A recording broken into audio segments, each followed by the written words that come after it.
17 mars, Juge, chapitre 19, chapitre 20, chapitre 21. Dans ce temps où il n'y avait point de roi en Israël, un Lévite qui séjournait à l'extrémité de la montagne d'Éphraïm prit pour sa concubine une femme de Bethléem de Juda. Sa concubine lui fit infidélité et elle le quitta pour aller dans la maison de son père à Bethléem de Juda, où elle resta l'espace de 4 mois. Son mari se leva et alla vers elle pour parler à son cœur et la ramener. Il avait avec lui son serviteur et 2 ânes. Elle le fit entrer dans la maison de son père. Et quand le père de la jeune femme le vit, il le reçut avec joie.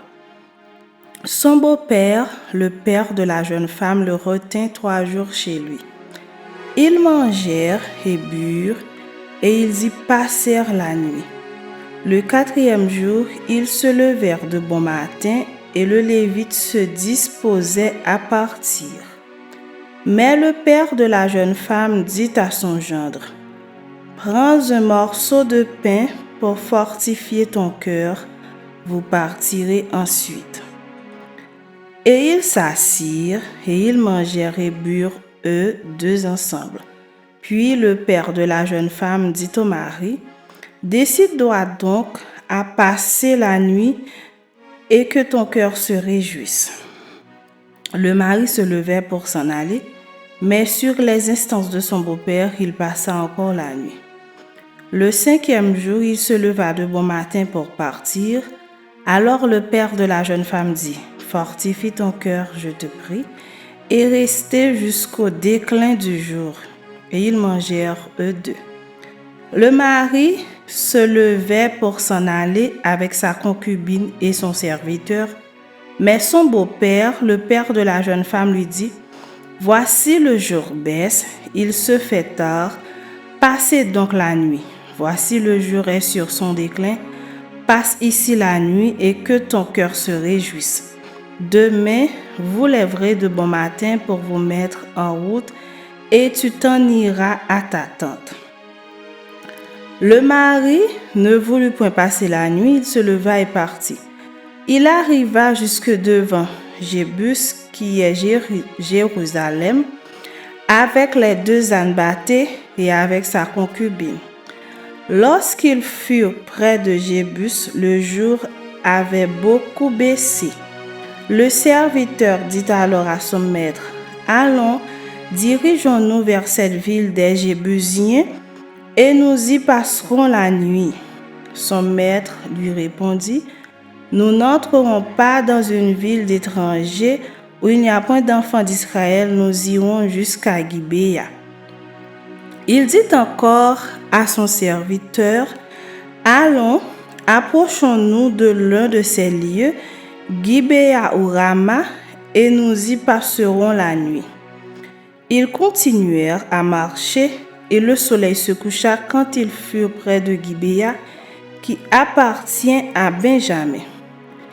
Ils se dirigèrent de ce côté pour aller passer la nuit à Gibéa. Le Lévite entra et il s'arrêta sur la place de la ville.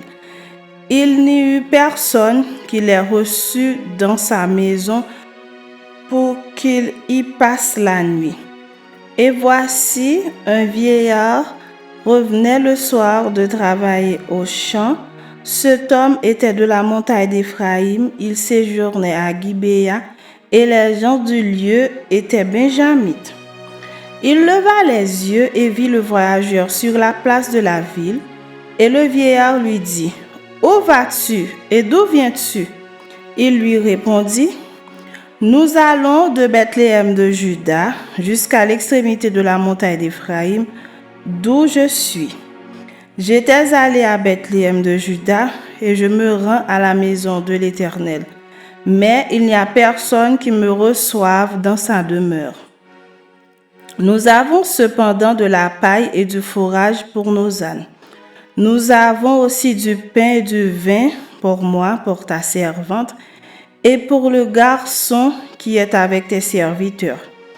Il ne nous manque rien. » Le vieillard dit, que la paix soit avec toi. Je me charge de tous tes besoins. Tu ne passeras pas la nuit sur la place. Il les fit entrer dans sa maison et il donna du fourrage aux ânes. Les voyageurs se lavèrent les pieds, puis ils mangèrent et burent. Pendant qu'ils étaient à se réjouir, voici les hommes de la ville, gens pervers, entourèrent la maison, frappèrent à la porte et dirent au vieillard, maître de la maison, « Fais sortir l'homme qui est entré chez toi pour que nous la connaissions. » Le maître de la maison, se présentant à eux, leur dit, « Non, mes frères, ne faites pas le mal, je vous prie. Puisque cet homme est entré dans ma maison, ne commettez pas cette infamie. Voici, j'ai une fille vierge, et cet homme a une concubine. Je vous les amènerai dehors, vous les déshonorerez, et vous leur ferez ce qu'il vous plaira. Mais ne commettez pas sur cet homme une action aussi infâme. » Ces gens ne voulurent point l'écouter. Alors l'homme prit sa concubine et la leur amena dehors. Ils la connurent et ils abusèrent d'elle toute la nuit jusqu'au matin. Puis ils la renvoyèrent au lever de l'aurore. Vers le matin, cette femme alla tomber à l'entrée de la maison de l'homme chez qui était son mari, et elle resta là jusqu'au jour. Et le matin, son mari se leva, ouvrit la porte de la maison et sortit pour continuer son chemin. Mais voici la femme, sa concubine, était étendue à l'entrée de la maison, les mains sur le seuil. Il lui dit, « Lève-toi et allons-nous-en. » Elle ne répondit pas. Alors le mari la mit sur un âne et partit pour aller dans sa demeure. Arrivé chez lui, il prit un couteau, saisit sa concubine et la coupa membre par membre en 12 morceaux, qu'il envoya dans tout le territoire d'Israël. Tous ceux qui virent cela dirent, « Jamais rien de pareil n'est arrivé et ne s'est vu depuis que les enfants d'Israël sont montés du pays d'Égypte jusqu'à ce jour. Prenez la chose à cœur, consultez-vous et parlez. » Chapitre 20. Tous les enfants d'Israël sortirent depuis Dan jusqu'à Beersheba et au pays de Galaad, et l'assemblée se réunit comme un seul homme devant l'Éternel à Mitzpa. Les chefs de tout le peuple, toutes les tribus d'Israël se présentèrent dans l'assemblée du peuple de Dieu, 400 000 hommes de pied tirant l'épée. Et les fils de Benjamin apprirent que les enfants d'Israël étaient montés à Mitzpa. Les enfants d'Israël dirent, « Parlez, comment ce crime a-t-il été commis ?» Alors le Lévite, le mari de la femme qui avait été tuée, prit la parole et dit, « J'étais arrivé avec ma concubine à Gibéa de Benjamin pour y passer la nuit. Les habitants de Gibéa se sont soulevés contre moi et ont entouré pendant la nuit la maison où j'étais. Ils avaient l'intention de me tuer et ils ont fait violence à ma concubine et elle est morte. J'ai saisi ma concubine et je l'ai coupée en morceaux que j'ai envoyés dans tout le territoire de l'héritage d'Israël, car ils ont commis un crime et une infamie en Israël. Vous voici tous, enfants d'Israël, consultez-vous et prenez ici une décision. » Tout le peuple se leva comme un seul homme en disant, « Nul de nous n'ira dans sa tente et personne ne retournera dans sa maison. Voici maintenant ce que nous ferons à Gibéa. Nous marcherons contre elle d'après le sort. Nous prendrons dans toutes les tribus d'Israël 10 hommes sur 100, 100 sur 1000 et 1000 sur 10 000. Ils iront chercher des vivres pour le peuple, afin qu'à leur retour, on traite Gibéa de Benjamin selon toute l'infamie qu'elle a commise en Israël. » Ainsi, tous les hommes d'Israël s'assemblèrent contre la ville, unis comme un seul homme. Les tribus d'Israël envoyèrent des hommes vers toutes les familles de Benjamin pour dire, « Qu'est-ce que ce crime qui s'est commis parmi vous? Livrez maintenant les gens pervers qui sont à Gibéa afin que nous les fassions mourir et que nous ôtions le mal du milieu d'Israël. Mais les Benjamites ne voulurent point écouter la voix de leurs frères, les enfants d'Israël. Les Benjamites sortirent de leur ville et s'assemblèrent à Gibéa pour combattre les enfants d'Israël.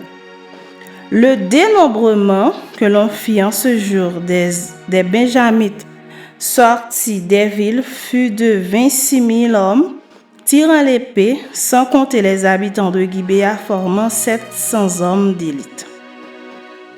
Parmi tout ce peuple, il y avait 700 hommes d'élite qui ne se servaient pas de la main droite. Tout cela pouvait, en lançant une pierre avec la fronde, viser à un cheveu sans le manquer. On fit aussi le dénombrement des hommes d'Israël, non compris ceux de Benjamin, et l'on en trouva 400 000 tirant l'épée, tout genre de guerre. Et les enfants d'Israël se levèrent, montèrent à Bethléem et consultèrent Dieu en disant: Qui de nous montera le premier pour combattre les fils de Benjamin? L'Éternel répondit: Juda montera le premier. Dès le matin, les enfants d'Israël se mirent en marche et ils campèrent près de Gibéa. Et les hommes d'Israël s'avancèrent pour combattre ceux de Benjamin, et ils se rangèrent en bataille contre eux devant Gibéa. Les fils de Benjamin sortirent de Gibéa, et ils étendirent sur le sol ce jour-là 22 000 hommes d'Israël. Le peuple, les hommes d'Israël reprirent courage et ils se rangèrent de nouveau en bataille dans le lieu où ils s'étaient placés le premier jour. Et les enfants d'Israël montèrent et ils pleurèrent devant l'Éternel jusqu'au soir. Ils consultèrent l'Éternel en disant: Dois-je m'avancer encore pour combattre les fils de Benjamin, mon frère? L'Éternel répondit: Montez contre lui. Les enfants d'Israël s'avancèrent contre les fils de Benjamin le second jour. Et ce même jour, les Benjamites sortirent de Gibéa à leur rencontre, et ils étendirent encore sur le sol 18 000 hommes des enfants d'Israël, tous tirant l'épée. Tous les enfants d'Israël et tout le peuple montèrent et vinrent à Béthel. Ils pleurèrent et restèrent là devant l'Éternel. Ils jeûnèrent en ce jour jusqu'au soir, et ils offrirent des holocaustes et des sacrifices d'action de grâce devant l'Éternel. Et les enfants d'Israël consultèrent l'Éternel, et c'était là que se trouvait alors l'arche de l'alliance de Dieu, et c'était Phiné, fils d'Éléazar, fils d'Aaron, qui se tenait à cette époque en présence de Dieu, et ils dirent: Dois-je marcher encore pour combattre les fils de Benjamin, mon frère, ou dois-je m'en abstenir? L'Éternel répondit: Montez, car demain je les livrerai entre vos mains. Alors Israël plaça une embuscade autour de Gibéa. Les enfants d'Israël montèrent contre les fils de Benjamin le troisième jour, et ils se rangèrent en bataille devant Gibéa, comme les autres fois. Et les fils de Benjamin sortirent à la rencontre du peuple, et ils se laissèrent attirer loin de la ville. Ils commencèrent à frapper à mort parmi le peuple, comme les autres fois, sur les routes, dont l'une monte à Béthel et l'autre à Gibéa par la campagne, et ils tuèrent environ 30 hommes d'Israël. Les fils de Benjamin disaient: Les voilà battus devant nous comme auparavant. Mais les enfants d'Israël disaient: Fuyons et attirons-les loin de la ville dans les chemins. Tous les hommes d'Israël quittèrent leur position et se rangèrent à Baal-Tamar, et l'embuscade d'Israël s'élança du lieu où elle était de Maaré-Gibéa. 10 000 hommes choisis sur tout Israël arrivèrent devant Gibéa. Le combat fut rude et les Benjamites ne se doutaient pas du désastre qu'ils allaient éprouver. L'Éternel battit Benjamin devant Israël et les enfants d'Israël tuèrent ce jour-là 25 100 hommes de Benjamin, tous tirant l'épée. Les fils de Benjamin regardaient comme battus les hommes d'Israël, qui cédaient du terrain à Benjamin et se reposaient sur l'embuscade qu'ils avaient placée contre Gibéa. Les gens en embuscade se jetèrent promptement sur Gibéa. Ils se portèrent en avant et frappèrent toute la ville du tranchant de l'épée. Suivant un signal convenu avec les hommes d'Israël, ceux de l'embuscade devaient faire monter de la ville une épaisse fumée.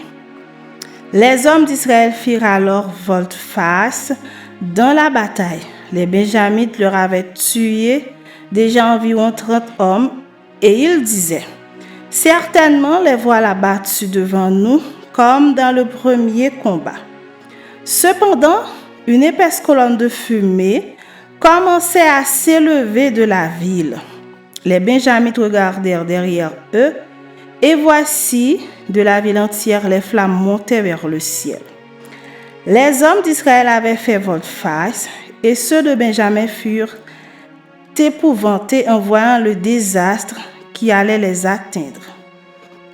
Ils tournèrent le dos devant les hommes d'Israël et s'enfuirent par le chemin du désert. Mais les assaillants s'attachèrent à leurs pas et ils détruisirent pendant le trajet ceux qui étaient sortis des villes. Ils enveloppèrent Benjamin, le poursuivirent, l'écrasèrent dès qu'il voulait se reposer jusqu'en face de Gibéa du côté du soleil levant. Il tomba 18 000 hommes de Benjamin, tous vaillants. Parmi ceux qui tournèrent le dos pour s'enfuir vers le désert au rocher de Rimon, les hommes d'Israël en firent périr 5 000 sur les routes. Ils les poursuivirent jusqu'à Gidéon et ils en tuèrent 2 000. Le nombre total des Benjamites qui périrent ce jour-là fut de 25 000 hommes tirant l'épée, tous vaillants.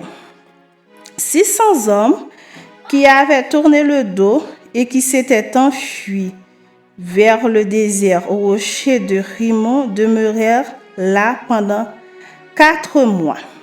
Les hommes d'Israël revinrent vers les fils de Benjamin et ils les frappèrent du tranchant de l'épée depuis les hommes des villes jusqu'au bétail et tout ce que l'on trouva.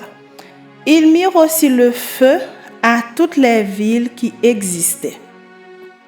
Chapitre 21.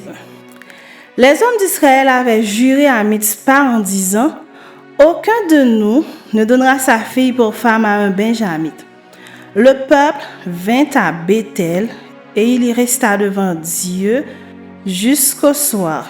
Ils élevèrent la voix, ils versèrent d'abondantes larmes et ils dirent « Ô Éternel, Dieu d'Israël, pourquoi est-il arrivé en Israël qu'il manque aujourd'hui une tribu d'Israël? » Le lendemain, le peuple se leva de bon matin. Ils bâtirent là un autel et ils offrirent des holocaustes et des sacrifices d'action de grâce. Les enfants d'Israël dirent « Quel est celui d'entre toutes les tribus d'Israël qui n'est pas monté à l'assemblée devant l'Éternel? Car on avait fait un serment solennel contre quiconque ne monterait pas vers l'Éternel à Mitzpa. On avait dit, il sera puni de mort. » Les enfants d'Israël éprouvaient du repentir au sujet de Benjamin leur père et ils disaient « Aujourd'hui, une tribu a été retranchée d'Israël. Que ferons-nous pour procurer des femmes à ceux qui ont survécu, puisque nous avons juré par l'Éternel de ne pas leur donner de nos filles pour femmes? » Ils dirent donc « Y a-t-il quelqu'un d'entre les tribus d'Israël qui ne soit pas monté vers l'Éternel à Mitzpa? » Et voici personne de Jabès en Galade n'était venu au camp à l'assemblée. On fit le dénombrement du peuple et il n'y avait là aucun des habitants de Jabès en Galade. Alors l'assemblée envoya contre eux 12 000 soldats en leur donnant cet ordre. Allez et frappez du tranchant de l'épée les habitants de Jabès en Galade avec les femmes et les enfants. Voici ce que vous ferez. Vous dévorerez par interdit tout mâle et toute femme qui a connu la couche d'un noble.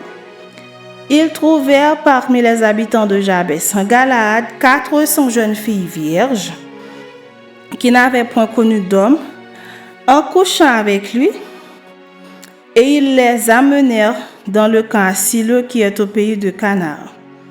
Toute l'assemblée envoya des messagers pour parler aux fils de Benjamin qui étaient au rocher de Rimon et pour leur annoncer la paix. En ce temps-là, les Benjamites revinrent et on leur donna les femmes à qui l'on avait laissé la vie parmi les femmes de Jabès en Galade. Mais il n'y en avait pas assez pour eux. Le peuple éprouvait du repentir au sujet de Benjamin car l'Éternel avait fait une brèche dans les tribus d'Israël. Les anciens de l'assemblée dirent: que ferons-nous pour procurer des femmes à ceux qui restent, puisque les femmes de Benjamin ont été détruites? Et ils dirent que les réchappés de Benjamin conservent leur héritage, afin qu'une tribu ne soit pas effacée d'Israël.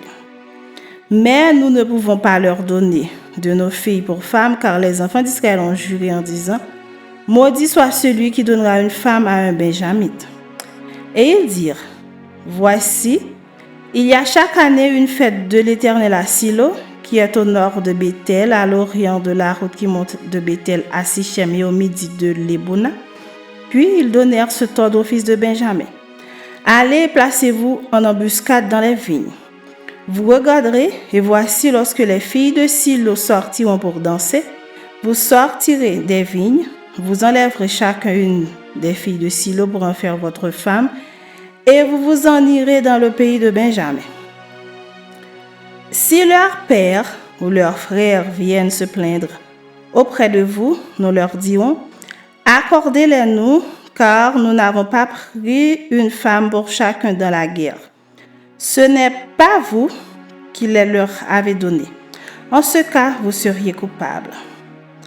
Ainsi firent les fils de Benjamin, ils prirent des femmes selon leur nombre, parmi les danseuses qu'ils enlevèrent, puis ils partirent et retournèrent dans leur héritage. Ils rebâtirent les villes et y habitèrent. Et dans le même temps, les enfants d'Israël s'en allèrent de là chacun dans sa tribu et dans sa famille. Ils retournèrent chacun dans son héritage. En ce temps-là, il n'y avait point de roi en Israël, chacun faisait ce qui lui semblait bon.